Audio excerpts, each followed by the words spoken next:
So here are some of the basic types of logic gates that you might find in common circuits in an introductory digital logic course. So the first one up here, this is called a NOT gate. And the NOT gate basically takes the complement of its input. So if I were to input A and run it through this NOT gate, on this wire, you're going to have A, and as soon as it passes through that gate, this output wire is going to contain not A, or the complement of A, and your output attached to this wire here is going to be F equals not A. This little circle component here, you can actually see it on all of these components on the left-hand side of the screen. That's called an inverter, and basically what it does is it means you're taking whatever output you would have gotten, and you're just going to do the opposite of that. So I'll talk about that in a bit more detail in a minute. So yes, if you feed this in A, it's going to output not A. So the truth table for this is basically a table that contains all of the possibilities for inputs and outputs for something like this. So for just one variable, you're only going to have two possibilities. It's either going to be a 0 or it's going to be a 1. So that's why we've constructed this column the way that we have here. And our output F, and remember F is equal to not A. Well, if we look at 0, not 0 gives us 1. And if we look at 1, not 1 gives us 0. So we basically take the opposite of whatever the input was. We're going to spit out the opposite of our input A. So all the NOT gate does really is flips your input. This over here, this is called an AND gate. That's an AND gate. And what it does is it performs boolean multiplication, which is the AND operation. So if you input A and B, your output is going to be A times B. You can also have multiple inputs. For example, you can have A, B, and C all being inputs to this AND gate, and that would get you F equals A, B, C, performs the multiplication between all three of them. So the truth table over here, as you can see, I've done the truth table for a 2-input AND gate. And if you have 2 inputs, you're going to have more possibilities than just the 2 possibilities we had over here with 1 input. So since we have 2 inputs, we're actually going to have 4 possibilities. The way that I like to construct these truth tables is just take the first column and split it up halfway with zeros and ones. So since we've got four rows, I'm going to make 2 of those rows a 0, 2 of those rows a 1. So you just split it up evenly, cut it right down the middle. Then for the next one, you're going to go alternating. So in this case, since we've cut this one down the middle, there's only 2 left in each piece. The only possibility left to split that down the middle this time is to go this way. So 0, 1, 0, 1. So when I make truth tables, I like to basically just keep cutting it in half. So here we cut it in half with zeros and ones, then we cut those halves in halves with 0 and 1s. And that'll get you all the possibilities and all your combinations. So in this case, the only time an AND gate is going to give you a 1 as an output with 2 inputs is if both of your inputs are 1. So the only time this is going to yield a 1 is when both inputs are 1. Otherwise, it is always going to output a 0. 0 and 0 is 0. 0 and 1 is 0 because they're not both the same thing. 1 and 0 is also 0 for the same reason, but 1 and 1 will give you an output of 1. So the next gate to know over here, this is the OR gate. And what it does is it performs Boolean addition, which is basically the OR operation. And just like last time, you can have multiple inputs to this gate. You can have more than 2. You can have 3, for example. You do A, B, C, and this is going to give you A plus B plus C. In other words, A or B or C. That's going to be your output. But for the sake of this example, we're just going to use 2 inputs. So the truth table over here was constructed a similar way. Cut this in half, this top part's zeros, this bottom part's ones, then cut those halves in half to get 0, 1, 0, 1 for that column. And if you take a look at the output of this gate, you can see that it's only going to be 0 when both of the inputs are 0. So in this way, and OR are kind of similar to one another in their behavior, but under different circumstances. And is only going to be 1 if you have both inputs as 1. And OR is only going to be 0 when you have both inputs at 0. Otherwise, this is always a 1, and this is always a 0. So that's a good way to remember their behavior. And then moving back over to this side, this is where the discussion of that inverter component comes in. So when you have something like this and something like this, this looks like an AND gate, and this looks like an OR gate, but we have the inverter on them. So this becomes a NAND, and this becomes a NOR. And all that means is not and not OR. And what it literally does is it takes the output of whatever gate that you had. So in this case, it's going to take the output of an AND gate, and it's going to take the opposite of that. And in this case, it's going to take the output of your OR gate. It's going to take the opposite of that. So as you can see here, what it's doing is it's doing A times B, and then it's taking the complement. And the same thing here, it's going to do A plus B, and then take the complement. So it's taking your normal output of the gate, and it's just doing the opposite of that. So as you can see, the truth tables here are basically the same as the other truth tables for the original gates, except they're kind of inverted. So where originally AND was always 0 and then only 1 here, now it's always 1 here and only 0 here.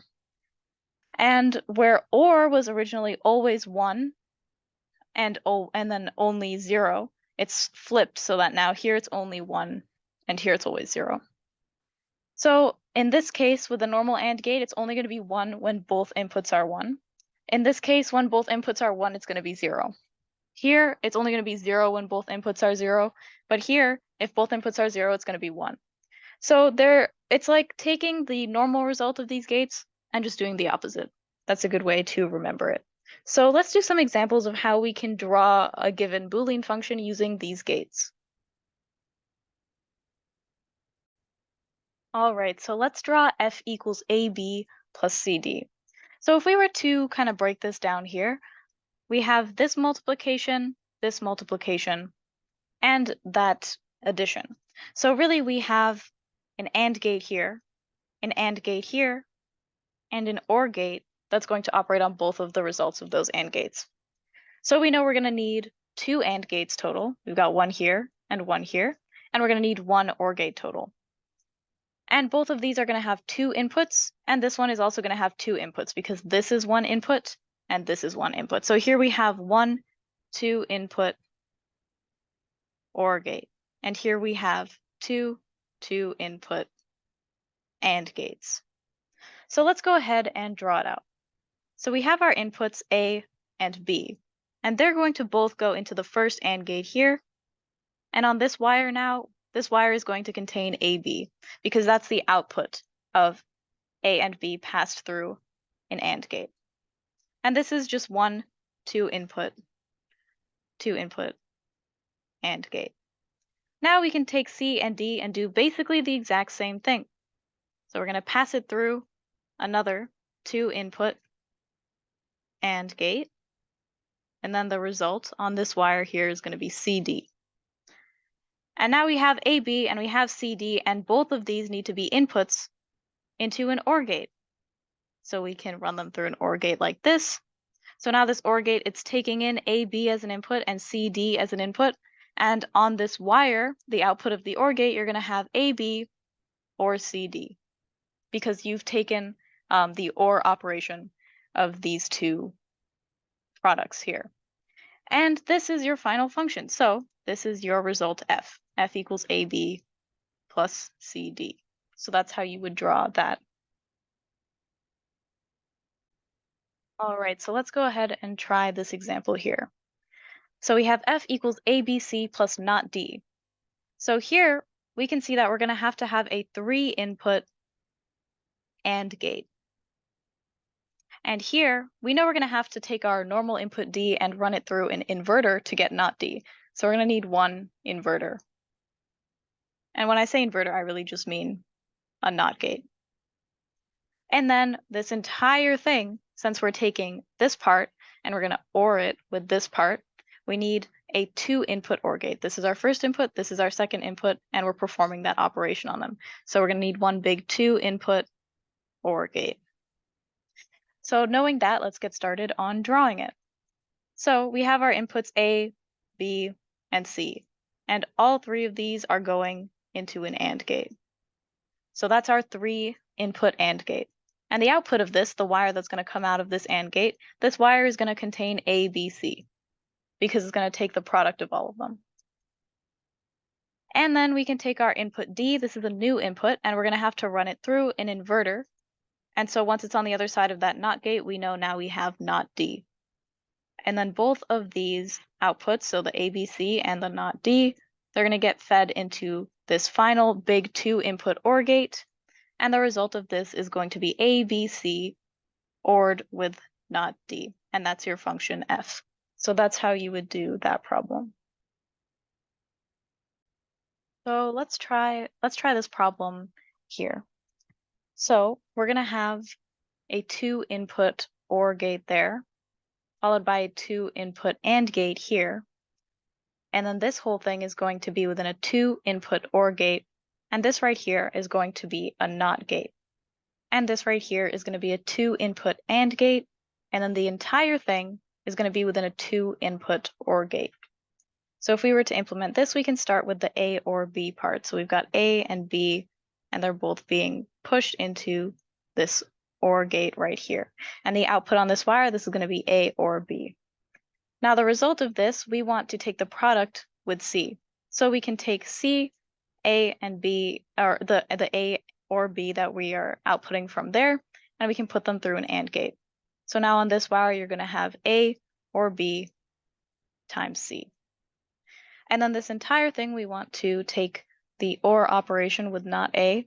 So we have A here. We can actually take it from the same wire, just run it through an inverter. On this wire here now, we're going to have not A. And then you can pass both of these things into an OR gate, like so. And now on this wire, you're going to have A or B times C or not A. So that completes this part of the expression. Now we need to take D and E. We know how to do that. Just take the two inputs, run it through an AND gate. And then we're going to take this and the previous output, and we're going to run both of those through an OR gate to accomplish this right here. And then this final wire is going to contain your function f. This wire here contains DE. So the final wire is going to contain A plus B times C plus not A plus DE.